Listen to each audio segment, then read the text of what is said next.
A gente vai falar agora sobre esse livro aqui, olha.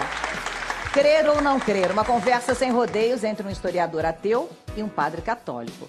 Bom, antes de conversar com os dois e dar espaço para os dois defenderem as suas posições, a gente pediu para o André Corvelo, que é nosso parceiro aqui no encontro, e para as duas conversar com as pessoas sobre exatamente essa questão. Essa questão, crer ou não crer, como é que elas se posicionam? Vamos ver. O Igor é católico, a Karine não tem religião, mas crê em Deus, e a Maria Eduarda é ateísta, não crê em Deus. Gente, me conta aqui, como é que seria para você viver sem Deus na tua vida?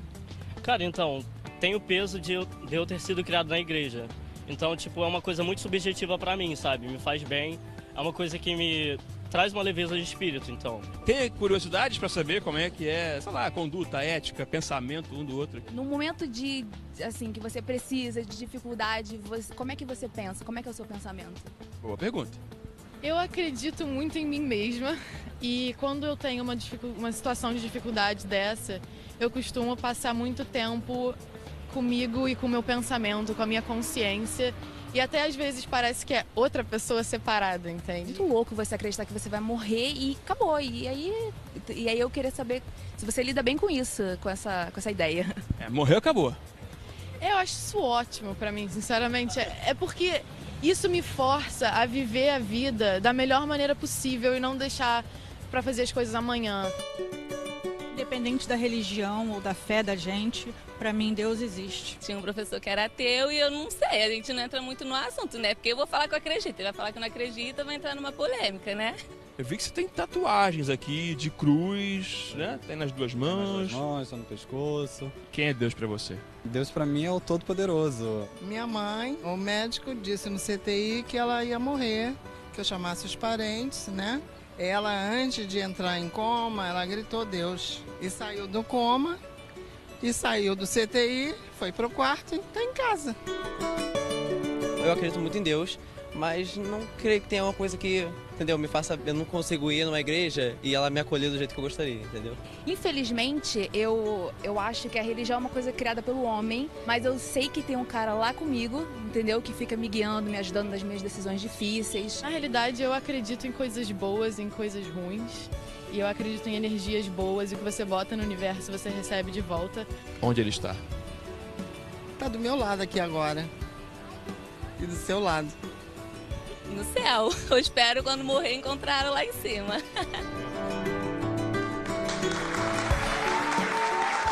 Bom, primeiro eu acho que vocês contrariam uma máxima que a gente cresce ouvindo, que é aquela história de que religião não se discute. Dá para discutir?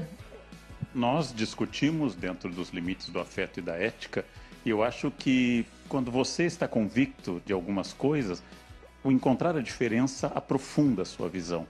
Então, eu saio sempre enriquecido quando eu leio textos religiosos, eu pesquiso os santos, lancei Crer ou Não Crer com o Padre Fábio, lancei com Luiz Estevam um livro sobre santos fortes pela editora Rocco, trabalho com religiões, disse no jogo, quando perguntou como é que um ateu trabalha com religiões, eu sempre digo, eu sou um ginecologista homem, eu trabalho com o que eu não tenho, quer dizer, eu estudo um objeto que eu não tenho, isso é comum, como eu estudo outras religiões. A diferença talvez esteja no quadro que estamos mostrando do Michelangelo, que ele pintou no teto da Sistina, a belíssima cena da criação de Adão. O religioso acredita da direita para a esquerda, ou seja, Deus criando o homem. E o ateu acredita da esquerda para a direita, ou seja, o homem criando Deus. É só uma questão de leitura de um lado ou para o outro, não? Como é que o senhor diria, o senhor se posicionaria em relação a isso? Realmente é o homem que cria Deus, ou Deus está dentro da gente? Onde é que está esse Deus? Está ao lado, como disse uma senhora na rua? Está no céu? Eu, desde menino, eu acreditei como ateísta, por incrível que pareça.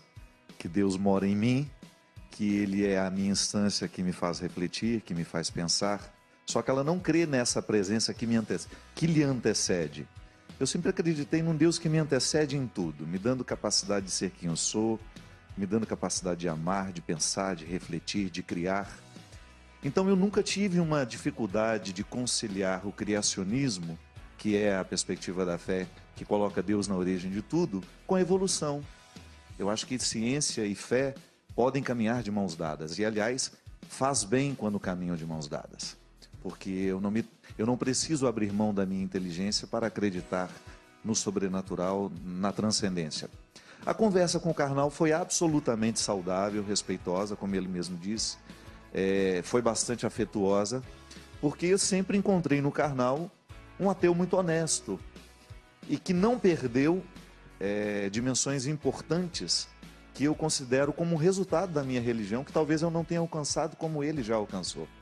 Eu não tenho a pretensão de acreditar que o religioso já alcançou os valores necessários para bem viver. E posso admitir, com toda a humildade, que já encontrei ateus com convicções que muitos religiosos ainda não alcançaram.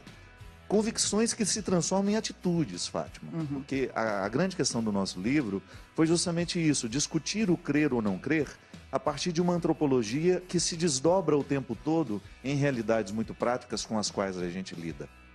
Então eu continuo acreditando em Deus e percebo muitas convergências com Karnal, que não acredita porque nós temos valores muito semelhantes, nós queremos valores muito semelhantes. As nossas convidadas se posicionam como? Da esquerda para a direita, da direita para a esquerda, acreditando em Deus ou não acreditando? Eu falo que atualmente eu sou monja coenista, da Monja Coen. Da Monja Coen, ela esteve aqui semana passada com a gente. Monja... Eu tenho uma mistura de, como vários brasileiros, de várias religiões na família. Então, assim, a família da minha mãe católica, da minha parte de pai budista. Então, eu acho que a gente tem que buscar o que tem de melhor, assim, e construir uma coisa que nos faça bem. Né? Então, eu também sigo as leis de ação e reação. Eu e Fernanda, inclusive, já gravamos uma música do Padre Zezinho que fala sobre Jesus. E é uma mensagem que são ensinamentos universais. Exatamente, mas aí algumas pessoas falaram, mas você vai na igreja? Eu falei assim, já fui, mas não pratico hoje, mas eu adoro músicas e canções, principalmente as católicas, né, porque eu aprendi a violão, que tem uma mensagem positiva, que fazem o bem. Não necessariamente você precisa ficar com a bandeira o tempo todo, mas levar uma mensagem positiva através da música, né? E é engraçado isso, né? As pessoas me cobrarem. Não, mas então você tem que ir na igreja. Tem que se posicionar, né? Eu não sei, o que eu acho que é uma questão muito atual, né? A gente acreditar ou não acreditar, é que em nome da religião, né? E de várias religiões, existe uma intransigência do ser humano com o ser humano cada vez maior. Então, eu acho que essa questão é uma questão que me toca muito profundamente, independente da relação que eu possa ter de acreditar, não acreditar, né? Quer dizer, eu tenho uma relação muito sagrada com a vida. Agora, a questão de que, em nome dos dogmas, né, das religiões, das mais diversas, o ser humano se massacra, é que eu acho que é uma questão que tem que ser muito falada, muito alertada. Por que que a verdade de um muçulmano tem que ser maior do que a do cristão? Por que que a do budista? O que é isso? O que se faz em nome da religião é que é uma preocupação muito grande que eu acho que a gente tem que ter e pensar. Porque em nome dela, as maiores barbaridades são cometidas. Então, o que a gente tem que pensar? Em nome do cristianismo, por exemplo, né? Como que a gente pode chegar a uma intransigência tão grande em nome de uma pessoa, que seja que falou só de amor, de amar ao próximo, e em nome disso se desama tanto o próximo, se ataca Vocês chegam tanto. a essa discussão ali? Então, isso daí, para mim, são questões que são muito pungentes, muito importantes, né? A fé ou a não fé, né? E cada um vai lidar com isso da maneira que for mais, né, confortável, bacana para a sua vida, né? E para piorar a fala da Marieta, no sentido de tornar mais dura ainda, mata-se muito em nome de Deus, mas também se mata em nome do ateísmo. Pegar os 4 maiores tiranos do século XX, 2 eram de família católica, Mussolini e Hitler. E 2 eram ateus, Stalin e Mao Tse-tung. E mataram em nome da não religião do Estado. Porque eu acho que independente de Deus ou não Deus, o ser humano gosta de matar. Às vezes, em nome de Deus, contra Deus, na verdade eugênica, na verdade étnica, etc. O ser humano gosta de matar. Então essa é uma questão. O que eu não gosto da expressão ateia ou ateu, porque ela define você e não a mim. Como se eu perguntasse a Fátima, em que momento você se percebeu não chinesa? Houve algum momento na sua vida que você é não chinesa? Ou seja, estou tentando definir a Fátima por uma negação. E você sempre se sentiu não chinesa ou foi alguma decepção com a China que lhe fez? É o que me perguntam. Você teve uma decepção com Deus? Nenhuma. Nem com a Cuca, nem com o Boitatá. Não, mas nem talvez com o te Saci. perguntem Não isso tive com nenhuma. com porque nenhuma. você, talvez, por ter sido criado numa família católica, por ter estudado num colégio católico, talvez tenha imaginado que você, num momento, foi católico e talvez tivesse aí uma mudança, né? Então, a pergunta é sempre pela negação, né? É pela negação. Na verdade, na minha experiência, tendo colegas religiosos, ateus, e tem uma outra categoria, o apateísta, aquele que é indiferente à religião. Ele não é ateu, mas ele é indiferente à religião.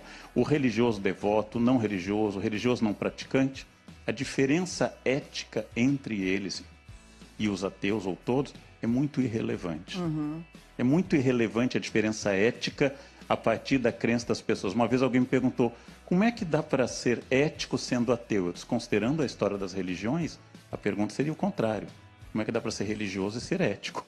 Considerando Inquisição, massacres. Como é que você consegue ser ético sendo religioso? Ou seja, como é que você consegue conviver com a diversidade? Essa é a pergunta.